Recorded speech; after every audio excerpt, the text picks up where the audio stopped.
Good evening. We're going to do fajitas tonight. Now fajitas are very quick and very simple, and if you've got kids, it's great to incorporate them along either in the cutting or in the preparing of all the vegetables and all the things you can go with it. It really is a matter of taste. Tonight I'm going to do, I had a steak that I cut up nice and thin. I'm going to put like 2 tablespoons of olive oil in my pan. Pan is already hot, so it should start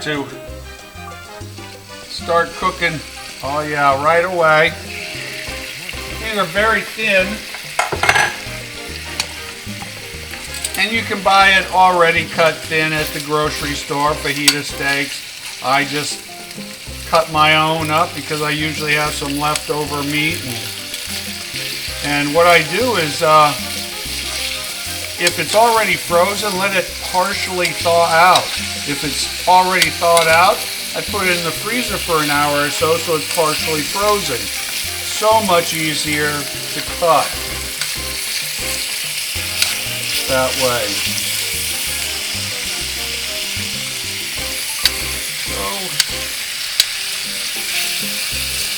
Just going to let these pieces sizzle along here.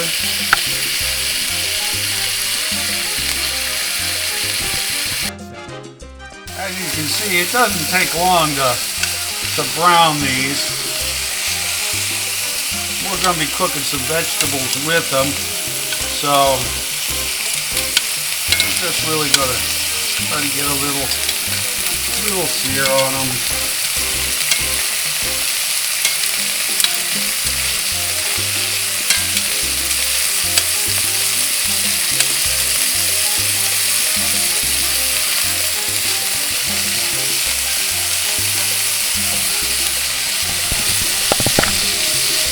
Okay, these are nicely browned. Now, I told you this is going to be a nice fast version. I just picked up some store-bought fajita mix. Choose whatever kind you like or the brand that you like. This one actually happens to be original fajita mix, Taco Bell style. So, if you're not a Taco Bell fan, well, don't get that one. You know, El Paso. So we're just going to sprinkle it on and coat our meat in the sauce here. Add 1/3 of a cup of water. Okay. That starts to deglaze it, and it starts putting a little sauce on the meat.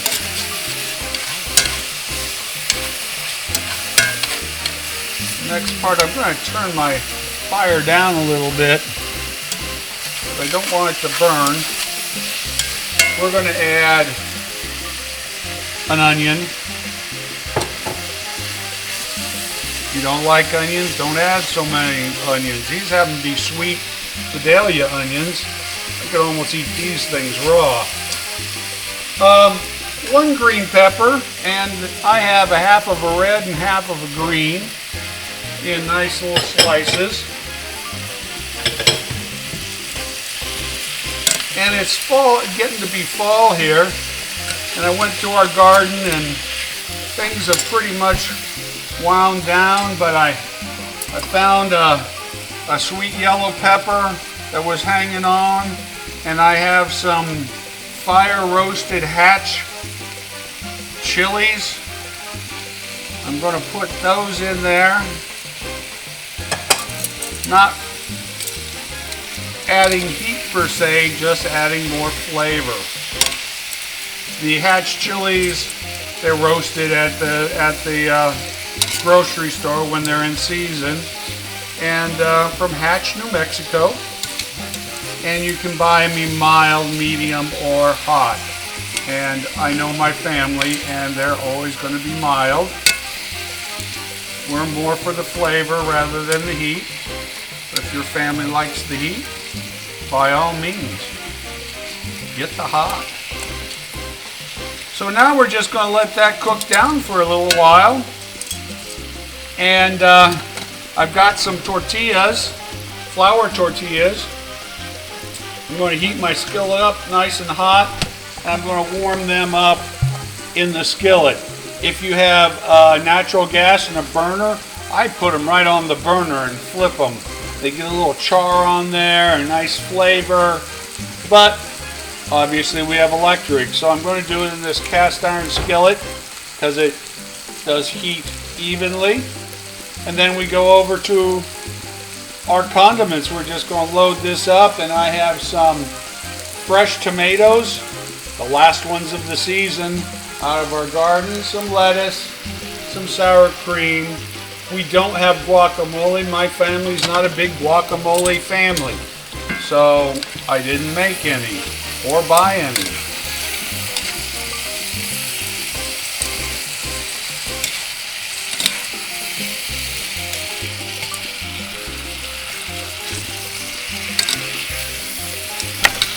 Okay, I'll see you in a few minutes after these have started to wilt and taken on some flavor here. Okay, everything seems to be all nicely smelled. I don't want it to turn mushy. I actually like a little crunch left in my onions and my peppers. So, and the sauce is certainly all over everything. It looks beautiful, smells great. I'm going to turn it off and just put it on a back thing. The nice thing about this cast iron is it's going to keep it hot for quite a while. Now over here I have another cast iron pan that's heating up. It's getting there. I'm going to take your regular, I'm using a flour tortilla, and we just put it right in there. If it was really hot, it wouldn't be but 30 seconds, less than a minute. But the pan's still warming up just a little bit. So it's going to take a little longer for this first one.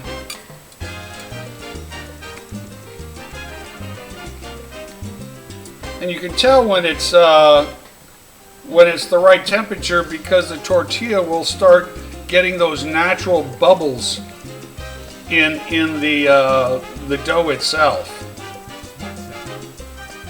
And we know that we're up to snuff, and we're getting a nice temperature. It's just starting to do that right about now. I think if I turned it over.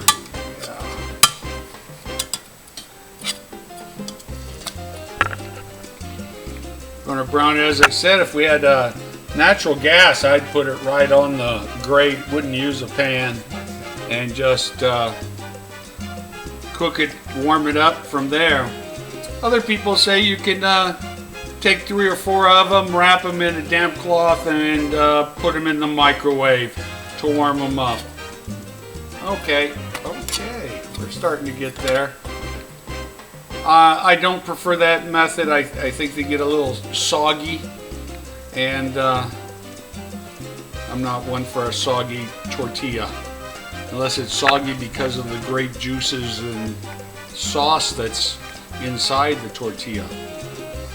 When it does get hot, and it's getting hot, you want to watch it real close because it can go from brown to burnt in a matter of seconds. And this is getting nicely browned.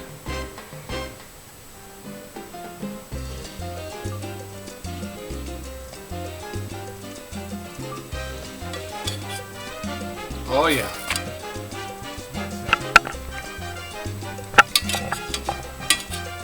And I'm going to take that off. I'm going to switch that back to a back plate. You want me to dish you up? Okay, it's starting to load this up. You want a little bit of everything. I want a little bit of everything. some meat, some pepper, some onions, just like that. And then we'll go over to our condiments. I want some lettuce for some cool crunch, some fresh tomatoes, and I like sour cream. Don't like sour cream? Don't put it on. And I have some sharp cheddar here I'm going to use. They make a Mexican, like a taco blend of cheeses, which I would normally use if I had it, which I don't. Not tonight. I'm using what I have. And there we go. We're going to roll it up and eat it. One mighty big, delicious fajita.